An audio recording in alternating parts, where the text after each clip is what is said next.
Paulo Costa and Sean Strickland have been going back and forth on social media recently, stoking rumours that the two might wind up in a fight together somewhere down the track. While Strickland is no stranger to controversy and making his opinions known, he seems to be focusing on Paulo Costa and targeting a future matchup with the Brazilian, sounding off in interviews and more recently posting this video to Instagram. I'm just out here with my boy Marvin Vittori, looking all metrosexual like he just walked out of Europe. Out here with Johnny Parsons, fighting diabetes and obesity. Let's go, let's see that belly. Strength coach.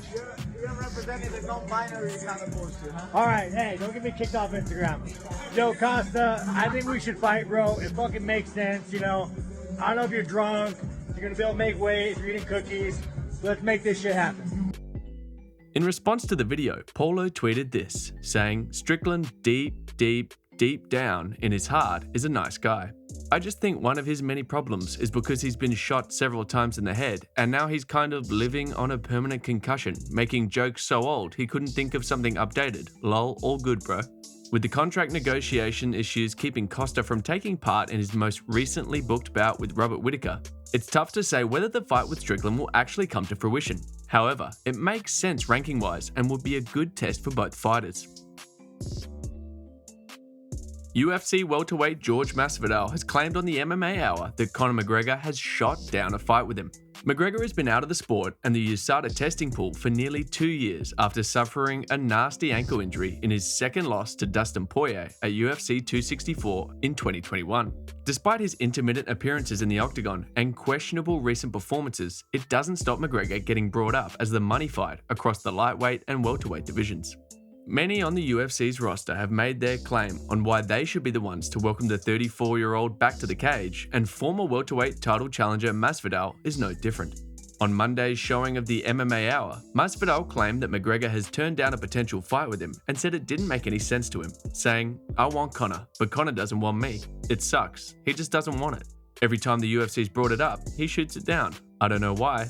I think I'm bigger. I think I'm quicker than him, and we both know I hit harder than him. So I get it stylistically. It's not the best for him or his brand. Not only am I going to beat the effing brakes off him, but I'm going to do it in a way that's not good for his brand. I'm going to do it on the feet."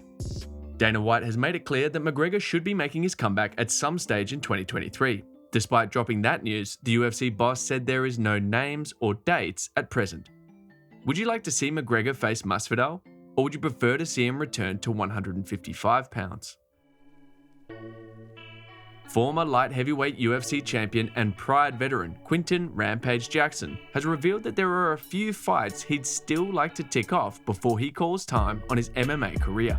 Jackson's last time out saw him lose to Fedor Emelianenko by TKO at Bellator in 2019.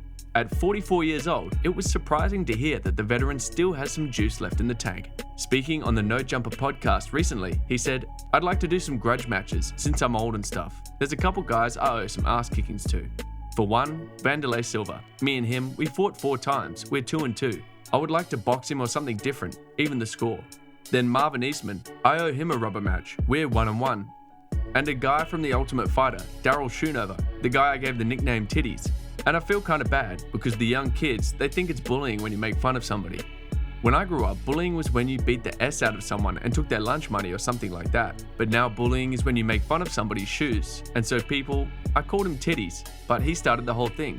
He made fun of me. I was just funnier. I like to joke around." While Schoonover retired from MMA back in 2015 and is apparently studying water technology, you can never say never when it comes to the axe murderer Wanderlei Silva. Dana White has made it public that Logan Paul and KSI's sports drink company Prime is now the official sports drink of the UFC. The multi-year deal includes new octagon branding, marketing, social media content creation, and more. In a statement, Dana said, "We're excited to name Prime the official sports drink of UFC and an official partner of the UFC Performance Institute. Logan and KSI have worked hard to build Prime into the best tasting, hottest sports drink on the market. With their massive social media following and UFC's global reach, we're going to get the Prime brand in front of hundreds of millions of fans all over the world. Whether you're a professional athlete or you just love working out, Prime should be your first choice for a go-to sports drink." In response to the announcement, KSI and Paul were quick to announce their excitement, tweeting out several images. The YouTubers co-founded and launched Prime together at the beginning of 2022. 1 year on, the brand has partnered with the biggest martial arts organization on the planet. The popular drink has been flying off the shelves, and partnering with a company of the UFC's magnitude will only continue that demand. Jake Paul has weighed in on the Dana White slapping his wife saga. Since the news broke of the story, there hasn't been any official sanction or punishment towards White. But he has been dealing with open criticism from fighters, pundits, and the general public since. Now Jake Paul has added his 2 cents, saying, "I know he had his whole situation, but I don't really need to kick people when they're down. What he did speaks for itself, and I've always said I don't think he's a good person. Look how he treats these fighters.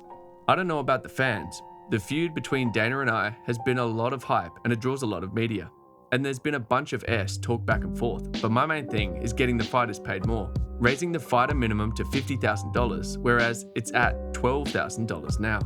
Getting them long-term healthcare, that's what it's mainly about." That's all the water-cooler MMA talk for today. Thanks for watching Undisputed MMA, and please like and subscribe as it really helps me grow the channel and dedicate more time to it. Also be sure to hit the notification bell to keep up to date with the latest in MMA and UFC.